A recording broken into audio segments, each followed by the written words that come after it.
New video and updates के लिए bell icon पर प्रेस करें और ऑल पर सेट करें। शुरू करते हैं अल्लाह के बाबरकत नाम से जो बड़ा मेहरबान और नहायत रहम वाला है। तमाम तारीफ़ें मेरे अल्लाह रब्बुल इज़्ज़त के लिए हैं।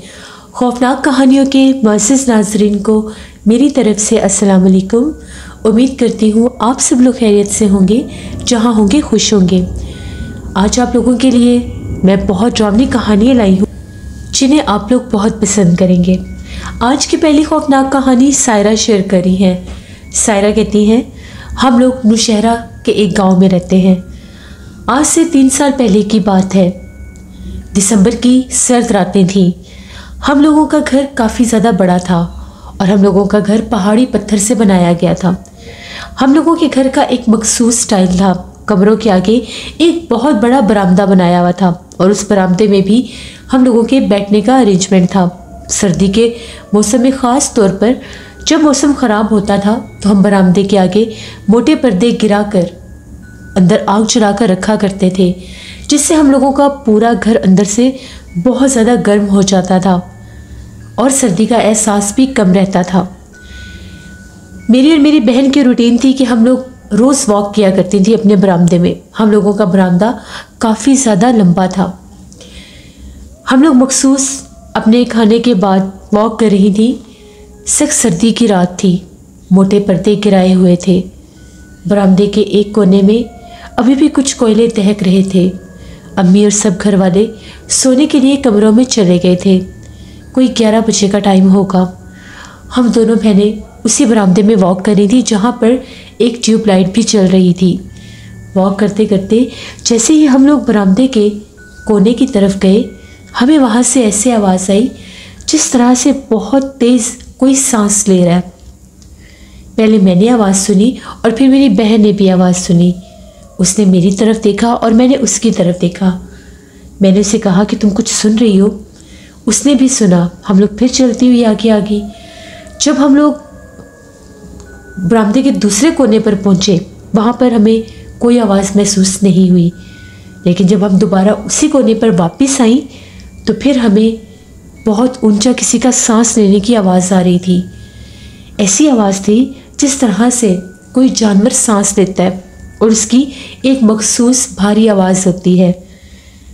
हम लोगों ने फ़ौरन से पर्दा हटाकर देखा कि शायद बाहर कोई बिल्ली होगी, क्योंकि अक्सर बिल्लियाँ भी ऐसी आवाज़ें निकालती हैं।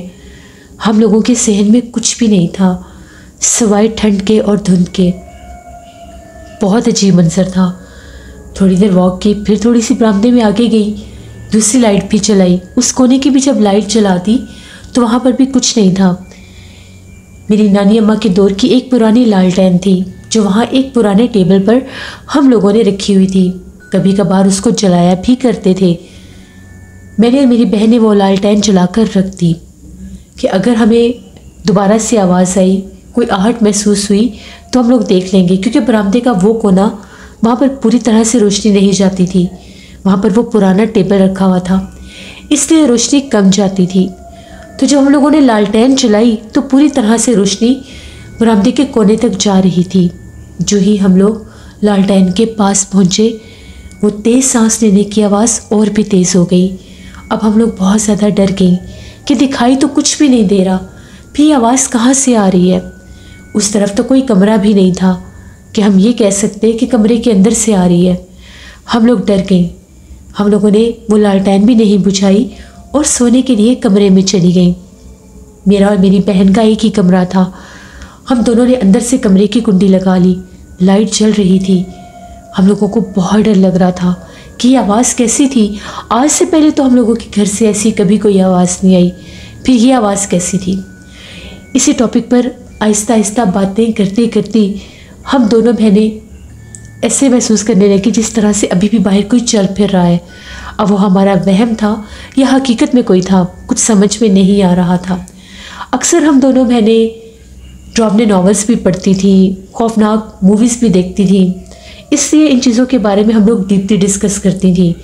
अब रात काफ़ी ज़्यादा हो चुकी थी। मेरी बहन ने कहा कि अब हमें सोना चाहिए, बहुत रात हो गई है। बाहर मुसलसल कोई ना कोई आहट महसूस हो रही थी। हम दोनों बहनें सो गई। करीब आधी रात का टाइम होगा या शायद रात का आखिरी पहर चल रहा था। एकदम से मेरी आंख खुली और आंख भी ऐसे खुली जैसे मेरे जिस्म को कोई झटका लगा हो। मेरी आंख खुली तो कमरे में खूब अंधेरा था। हम लोग सोने से पहले कमरे की लाइट ऑफ कर दिया करती थी। तभी मुझे आवाज़ महसूस हुई जिस तरह से अम्मी बाहर बोल रही हैं और वो किसी से बातें कर रही हैं। अम्मी की आवाज़ मुझे साफ सुनाई दे रही थी। मैं फ़ौरन से उठी कि अल्लाह खैर करे, अम्मी किससे बातें कर रही हैं। अम्मी की तबीयत ना ख़राब हो। वो मुसलसल आहिस्ता सी आवाज़ में बोलती जा रही थी, किसी से बात कर रही थी और वो जिससे बात कर रही थी अगले बंदे की आवाज़ की मुझे समझ नहीं आ रही थी। मैं फ़ौरन से उठी। मैंने अपनी बहन को भी नहीं जगाया और मैं उस परेशानी के आलम में कि बाहर क्या हो गया, मुझे देखना चाहिए, मैंने बिना सोचे समझे कमरे का दरवाज़ा खोल दिया। बरामदे की लाइट जल रही थी और बाहर कोई भी नहीं था। अभी तो मुझे अम्मी की आवाज़ आ रही थी। मैंने कमरे का दरवाज़ा खोलकर अम्मी को आवाज़ दी, अम्मी क्या हुआ है। बाहर देखा तो अम्मी नहीं थी। जो ही मेरी नज़र बरामदे के उस कोने की तरफ गई जहाँ पर हम लोग लालटेन जला कर रख कर आए थे, उस पुराने टेबल के पास मैंने किसी को बैठे देखा। क्योंकि बरामदे की दोनों ट्यूबलाइट्स जल रही थी, वो बिल्कुल उसी पुरानी लालटेन के पास बैठी हुई थी। सफ़ेद कलर का लिबास पहने, सर के ऊपर भी सफ़ेद कपड़ा था। देखने में ऐसा लग रहा था कि कोई सफ़ेद कफन ओढ़े वहाँ पर बैठा हुआ है। बहुत वहशतनाक मंजर था। मेरे कदम तो जैसे जम से गए थे और मैं ये समझने की कोशिश कर रही थी कि ये है कौन। काफ़ी बड़ा भारी भरकम वजूद था उसका। तभी उसका काला स्याह हाथ लालटेन के आगे लहराया जैसे वो कोई इशारा कर रही थी, या तो मुझे बुला रही थी या मुझे जाने का कह रही थी। लेकिन इसके साथ एक बात ज़रूर थी, ऐसे महसूस हो रहा था कि वो किसी और ज़ुबान में मुसलसल कुछ पढ़ती जा रही है। मैं बहुत डर गई। एकदम से जैसे वो सख्ता सा टूटा और मैंने कमरे का दरवाज़ा बंद कर दिया। इतनी खौफजदा हुई कि अपनी बहन को कुछ भी नहीं बता सकी और बिस्तर पर जाकर लेट गई और कंबल में अपना मुँह छुपा लिया। मैं थर थर काँप रही थी खौफ से।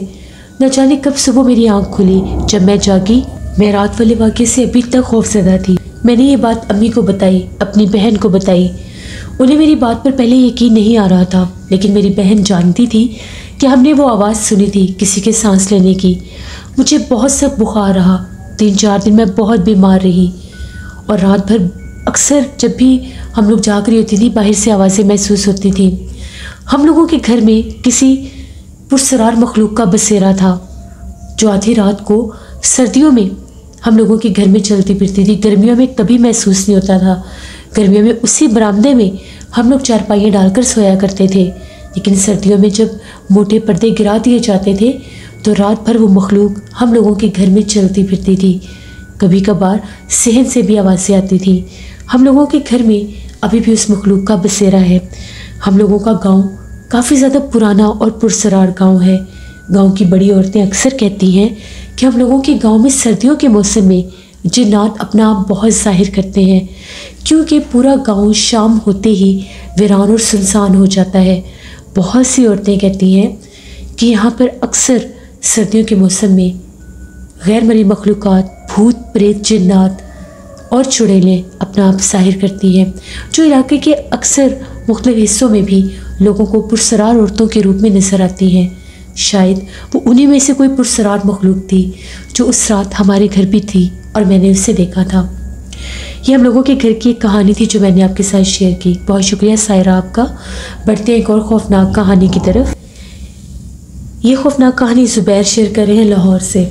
ज़ुबैर कहते हैं, मैं लाहौर का रहने वाला हूँ और आज आपके साथ अपनी ज़िंदगी में पेश आने वाली एक बहुत ही ज़्यादा ड्रामनी कहानी शेयर करना चाहता हूँ।